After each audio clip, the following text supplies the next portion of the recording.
यह कहानी एक छोटे से गांव की है जहां एक लड़की रहती थी जिसका नाम सीमा था। सीमा एक साधारण परिवार से थी, लेकिन उसकी आंखों में बड़े बड़े सपने थे। उसका सपना था कि वह पढ़ लिख कर कुछ बड़ा करे और अपने माता पिता का नाम रोशन करे।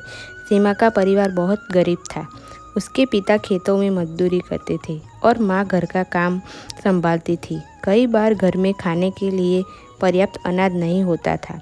सीमा के माता पिता चाहते थे कि वह जल्दी बड़ी हो जाए और घर का कामकाज संभालने लगे, लेकिन सीमा की इच्छा पढ़ाई करने की थी। गांव के स्कूल में पढ़ाई की व्यवस्था तो थी, लेकिन लड़कियों को पढ़ाई की कोई खास आज़ादी नहीं थी। सीमा ने अपने माता पिता से बहुत विनती की उसे स्कूल जाने दिया जाए। शुरुआत में माता पिता ने मना कर दिया, लेकिन उसकी जिद और लगन देखकर अंततः वे मान गए। सीमा ने पढ़ाई में बहुत मेहनत की और स्कूल की सभी कक्षाओं में अच्छे अंक प्राप्त किए। उसकी अध्यापिका भी उसकी तारीफ करती थी, लेकिन गांव के लोग सीमा के माता पिता को ताने मारते थे कि लड़की को पढ़ाना बेकार है, उसे पढ़ाने की बजाय घर का काम सिखाओ। फिर एक दिन गांव में एक बड़ी परीक्षा का आयोजन हुआ। सीमा ने उस परीक्षा में भाग लिया और पूरे जिले में प्रथम स्थान प्राप्त किया। उसकी सफलता ने उसके माता पिता का सर गर्व से ऊंचा कर दिया।